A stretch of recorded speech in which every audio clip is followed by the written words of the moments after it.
Welcome back to this DC Universe Online Let's Play. You're with Sambo and Blaze Purple, and this episode we're going to make some adjustments. First, I'd like to say thank you very much to all of the viewers who have provided feedback on the last time we actually tried to attempt the Catwoman instance. Now, just in case you're wondering what on earth it is that I'm talking about, if you haven't been watching any of the previous episodes, we have a quest in our log here called Cat's Eye, which basically means we have to go and enter the Gotham University warehouse where Catwoman is, and there are 4 wings to that instance, and we managed to get through 2 of them.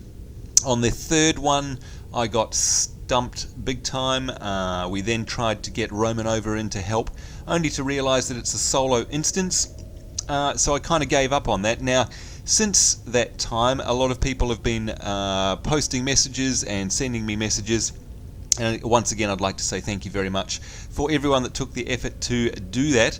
And they're all saying, hey Sambo, what you need to do is actually sort out a spec for that fight, because the way I'm set up at the moment isn't really appropriate for it. So what this episode today is all about our traits, about the powers, skills, and specifically the loadouts. And we're going to go through and make this a bit of a quick video, but it's going to be a setup video. We're not going to have any combat this time, so if you're looking for some butt-kicking action, this isn't the episode for you.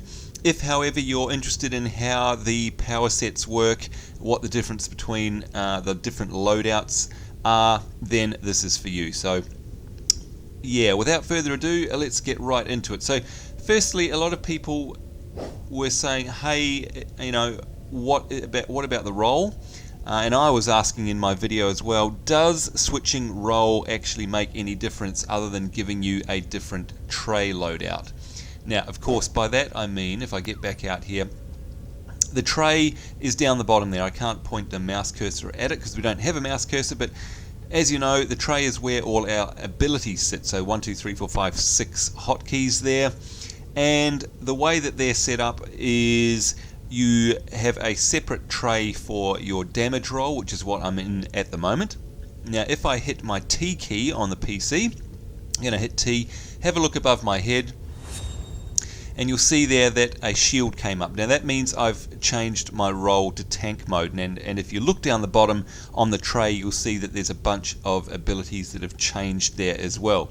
Now I'm going to hit T again and watch down the bottom, so you can see there, as I toggle between the different loadouts, they're called, you'll see that I have access to a different set of abilities. And this is one of the great things about DCU, is that even though I'm a fire spec, fire means I can be damage, but I can also be tank because of the abilities that I have in the fire tree. And indeed, that's the same for most of the different trait builds that you can make within the game. But it is a lot different, or put it this way, there's a lot more to switching roles than just being able to have a different loadout. Now, in the past, I've talked about this being very similar to Guild Wars. And if anyone out there has played Guild Wars, you'll know that that gives you, or part of the strategy of the game is fitting one of the hundreds of skills you have into your hotbar down the bottom, depending on the role you're playing and depending on the situation you're in that game. Very similar here. So it gives us a lot of choice in terms of building out our character to a specific role. Now in this case, if I go back to our traits menu, which is the K key if you're playing on the PC, we go to the loadouts here, and you'll see in fact there are 2, defense and damage. What I know for a fact now, and what I didn't know before, is that there is a massive difference, not only in the ability tray down here, but to the inherent stats of your character. For example, when we switch to defense mode, a couple of things happen. First of all, our damage output is reduced, so we're not putting out as much damage as we would if we were in damage mode.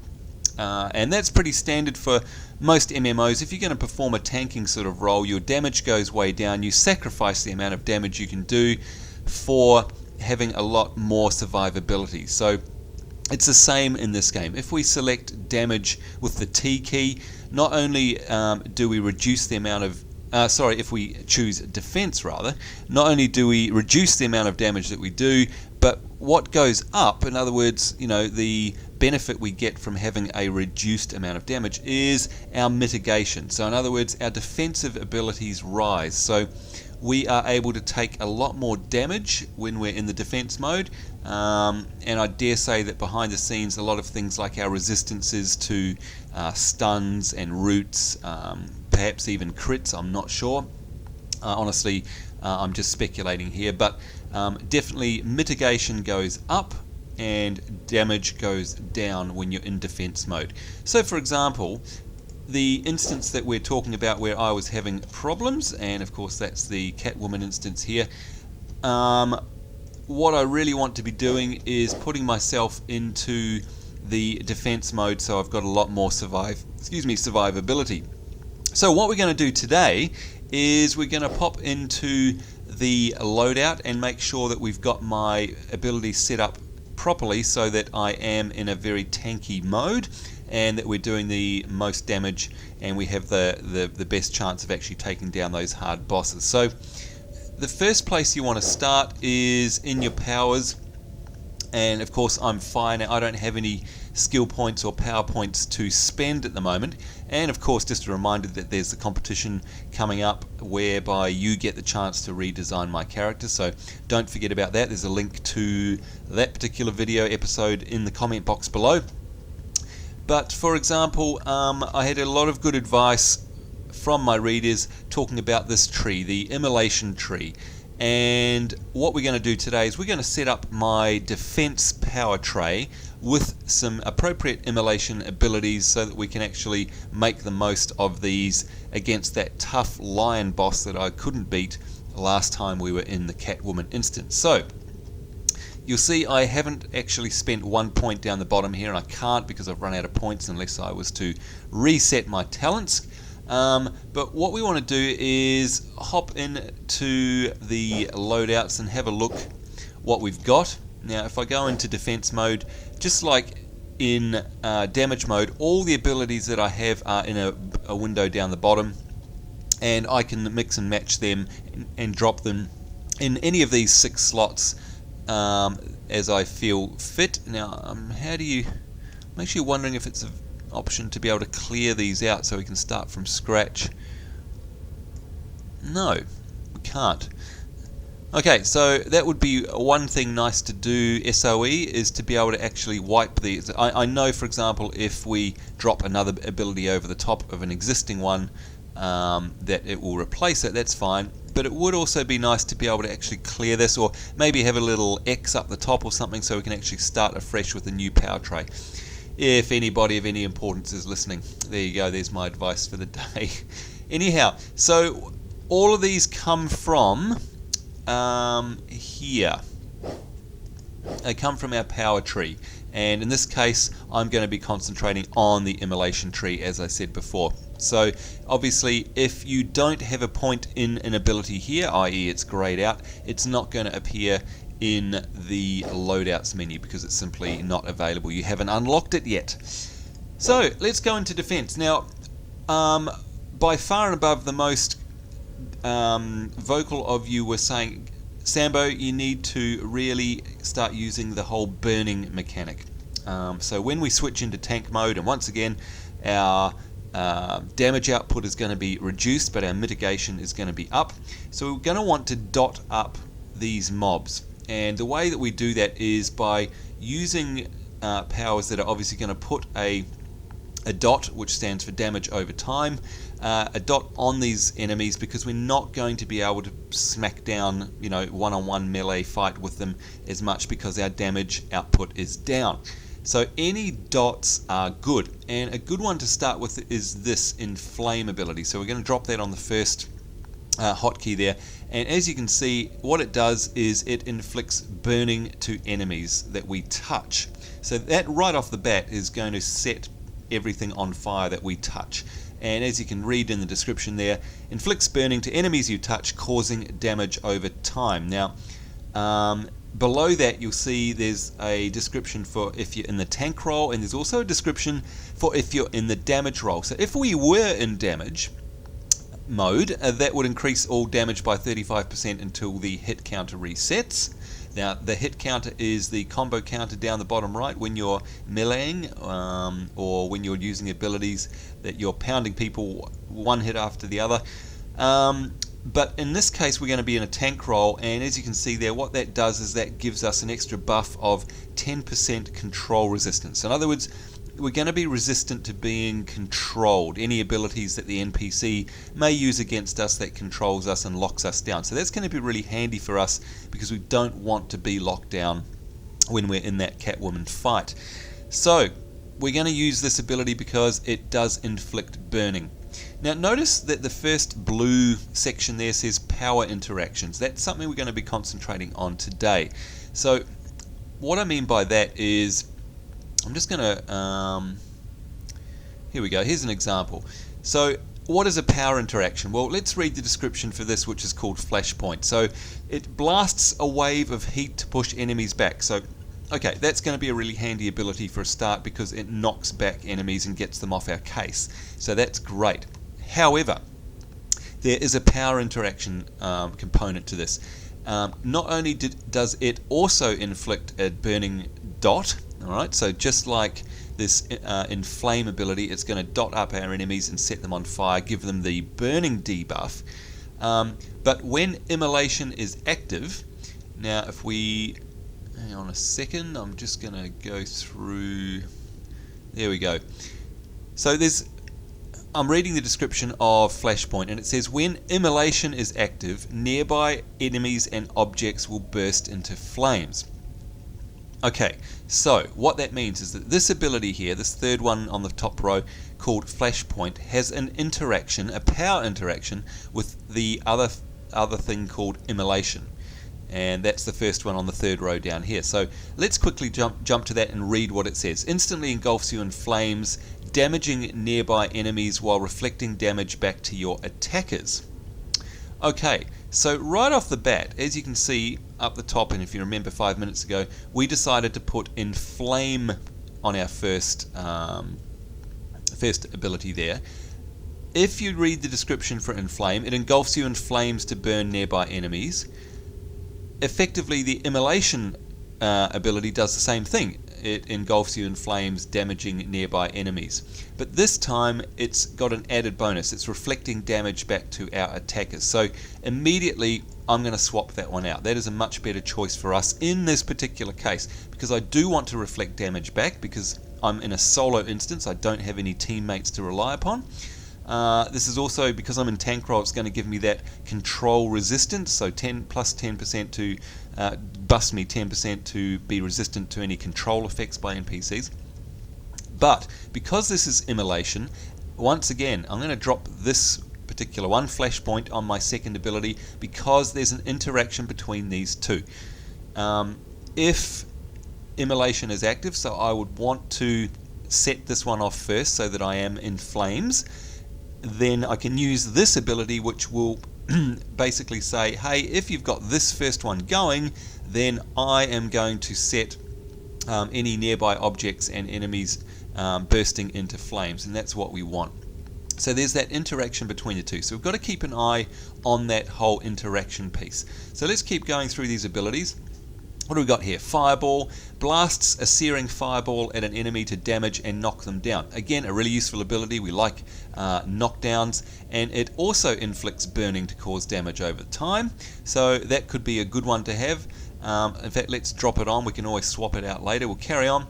Meteor Strike plummets down a throwable burning meteor to burn and smash enemies. So actually, you might remember this from my earlier videos in the series. I used it a lot. It's lots of fun.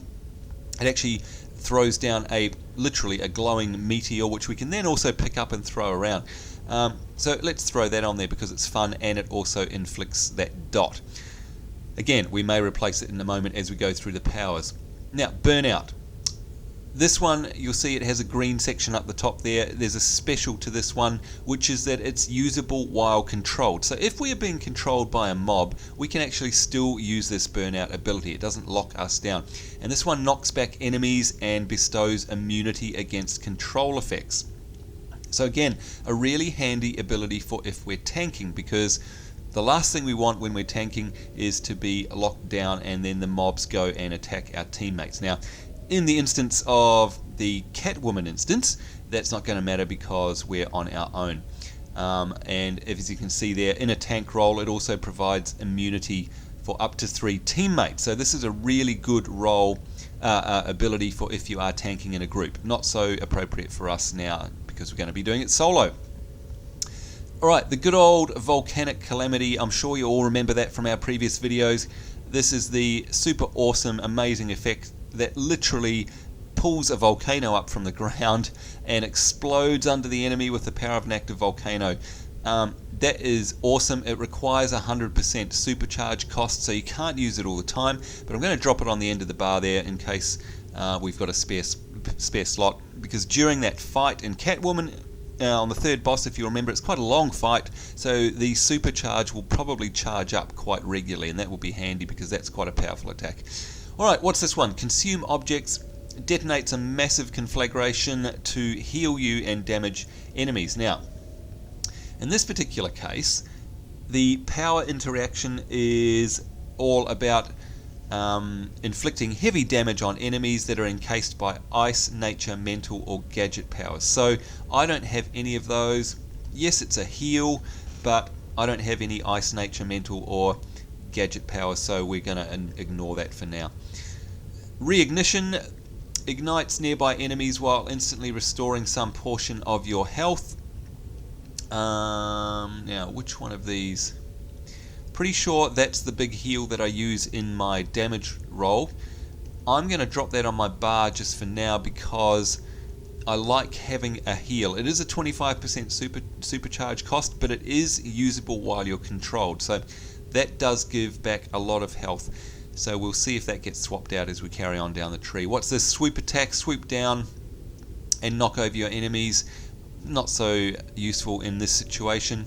Whirlwind attack, whips the winds into a maelstrom frenzy. Again, I'm looking for powers at the moment that interact with immolation, so these ones don't have anything to do with fire. Not really interested in it for this particular instance.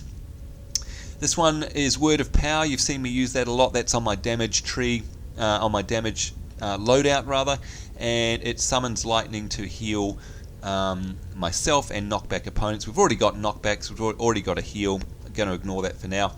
Good old laser eyes, heat vision. I was using that in the original fight we had with the mob in the third instance there. It wasn't doing much. I'm not going to bother with that. Immolation, we already have. Wait a minute, why is that? Why has that changed? Oh no, that's better. Sorry, I was looking at the wrong thing. Alright, so immolation we already have on the tree. Fiery weapon. Now, what's this one about? Ignites your weapon, increasing crit strike and crit strike damage. So the chance and damage of a critical are going to be increased if we use this fiery weapon. It has a power interaction. Striking a burning enemy may provide a healing effect. Okay, so if we have an enemy that's got burning applied to it, i.e. we've dotted it up with burning, and we have this buff going, we're going to get a little bit of a heal. That's quite handy because, as you remember before, a lot of these abilities here actually apply burning. So which one of these? And it also gives us an increased crit chance and crit strike damage. So I might... Right, I think what we're going to do is perhaps use the flash point, because these two abilities up here, 2 and 3, are effectively the same thing. One of them blasts a searing fireball at an enemy to damage and knock them down. The other one blasts a heat wave to push enemies back. This third one also has an interaction with immolation. The second one doesn't, so we're going to get rid of the second one and replace that with... Oh, hang on, what is going on? That's bizarre. Alright, that was interesting. I was hovering over these descriptions, but because I was scrolled down, it was showing me different descriptions. That's weird. Anyhow, what we wanted out of these two here is the flashpoint, because it has an immolation power interaction, and it also blasts a bunch of enemies back, whereas the fireball is just one mob and it doesn't have a power interaction. So we've chosen to go with flashpoint, and I've replaced instead with fiery weapon, because that has an interaction with any enemies that are burning. So that's a nice little triple combo of interactive powers right there, very powerful. So as long as I make sure I set myself on fire before I do anything, so I trigger immolation, and that's why I've put it on hotkey 1, I then turn on burning fiery weapon, and then I'm going to be able to push back with this big wave, and all three are going to interact. So that's quite a powerful setup right there. Okay, moving on, we're nearly there. This one is Inferno. We all love the Disco Inferno. I'm sure you are all acutely aware of this ability. Let's read what it actually says. It ignites the area with roaring flames. We know that. Now, if you remember from my earlier videos, what this does is actually set up a great big pool of swirling fire, but it also puts a dot on all the enemies around, and they all get set on fire and knocked back. It's very powerful. You'll notice here it also has a power interaction. It inflicts burning to cause damage over time. We knew that. And it bestows immolation upon all allies in the area of effect, reflecting damage back to their attackers. So again, in a group situation, this is actually going to give a bonus to your teammates, giving them immolation, which is one of my abilities here. Okay. Blah blah blah. And obviously reflecting back. Immolation. Right, yep, so my, oh gosh, that's really annoying. When I scroll down here, these descriptions up here seem to get a bit messed up. Anyway, so immolation is the one that I have, which is reflecting damage back and engulfs me in flame. If I was to use Inferno, I could actually give that to all my teammates. So right now it's probably not much use to me in this situation because I'm not going to have teammates. Although it does, let's have a look here. Flashpoint, nearby objects will burst into flames. Yeah, I think we'll stick with flashpoint for now, because also immolation has a casting time which can be deadly in a fight like the one we're going to be going into. Plus, as you can read there in red, it's also vulnerable to interrupt. So we'll pass on that for now. High pressure creates a region of violent airflow to lift and throw enemies. Again, there's no real fiery interaction, not something I want to be. There's nothing up here that I'd rather have instead. Rather, there's all these things up here that I'd rather have than high pressure. So we'll move on. Vacuum bubble releases a violent pressure wave to damage and stun enemies. I've already got knockbacks and stuns, so we'll pass on that. Airburst violently detonates a low pressure region to blast enemies into the air and free you from control. Effects, that could be handy. We'll carry on. Stoke the flames. This is a hot, so basically puts a hot on ourselves. Now hot stands for heal over time. It's also usable while controlled, so again a useful tank ability, because if anyone's going to be locked down, it's probably going to be the tank. And there's an interesting power interaction with this one, whereas Immolation, Inflame, and Inferno all provide additional health while active. So this is something that we do have to consider. In other words, if we put this dot on us, if we have Immolation, Inflame, and Inferno, and now let's go up the top here, we've definitely got Immolation. We don't have Inflame or Inferno, but we do have Immolation. That means that this hot is actually going to be bigger than it normally would be. Now, what I don't know is if the net effect of that is going to be better than what we've got up here, which is the reignition. And because I know that reignition actually provides quite a big health kick. The trade-off is that the reignition heal is a 25% supercharge cost, whereas the Stoke Flames is no cost in terms of supercharge ability. So we'll we'll carry on, but we might have to choose between these two heals. Okay, downdraft is a wind attack. That's not going to be of any use to me, and dust off attack is the same deal. So basically, let's recap what we've got up here. We've got our 3 interactive power sets here, which are Immolation, Fiery Weapon, and Flashpoint, all of which work together.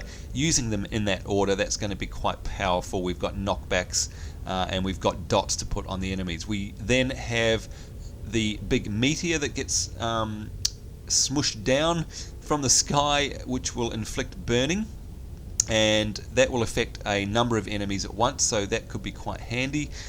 We've got our big volcano, of course, which is sort of the 100% supercharge cost, so that's our big cooldown ability. I would like to have that, or at least we'll give it a go anyway. Now remember too, by the way, I'm in the watchtower at the moment, but we don't have to be in the watchtower to switch these out. We can actually be in the instance, and let's say we die, we could then mix these up and try different things. So I think we'll leave it as it is for now. That's one, it's probably a good setup, but 2, we've been talking for far too long, and I'm sorry that it hasn't been a super action orientated episode, but I do think it was well worth spending the time to try and understand what this is all about, how it works, trying to overcome the obstacles that we had in the Catwoman instance last time, where we were constantly getting our butt kicked, and that was probably because we weren't using the right loadout, we weren't using the right abilities, and now I think we're set up to have a much better crack at it. If we still fail, what I'll probably do is try swapping out this heal here, which is the reignition with the supercharge cost, for a hot, and we'll see how that goes instead. Plus, we may even kick the volcano out if it's really not much use, if it's taking too long to cast, etc, etc, and we may replace it maybe with something like, what, maybe Inferno, possibly. So we'll see how that goes. So now, once again, if we use the T button, whoops, you'll see there are our normal damage abilities that you see me playing with most of the time.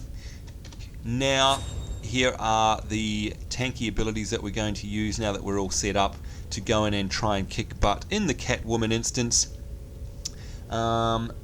So, you know, I think it's a fun part of the game. There's a lot of strategy involved in terms of how you not only set up your powers, like which particular trees you take and which components of that tree you choose to talent into. You know, that in itself is a game, if you like, a big part of the strategy. But it's also, you know, boils down to how you use those powers, how you interact, how they interact with each other, what your play style is. There's just almost a limitless amount of customization there. It's absolutely fantastic. And once again, any of the issues that I ran into in the instance in Catwoman last time are absolutely, you know, my fault for not having a proper setup and just expecting to be able to run in there and boom smack, you know, melee my way to the end. That's not how it works. So let's have a look. This is the 1 ability, so that set me on fire. And there's a visual cue there, so I know I'm on fire. Got my fiery weapon on there. And then, for example, when I use something like that, that is going to interact with those first 2 abilities. What does it do, you say? Well, once again, let's go in and have a look. Go into defense, and basically when I use that pushback, the flashpoint, it's going to cause damage over time, knock them back, and when my immolation is active, which it was, any nearby objects and enemies will burst into flames, so they get dotted up as well. My fiery weapon means that when I am actually hitting the enemies that are on fire through burning, through my other abilities, I'm going to be giving myself some heals, so that's going to be handy. We've got the volcano there, or rather the meteor strike. Let's remind ourselves of what that looks like. Here it is, we call that down, boom.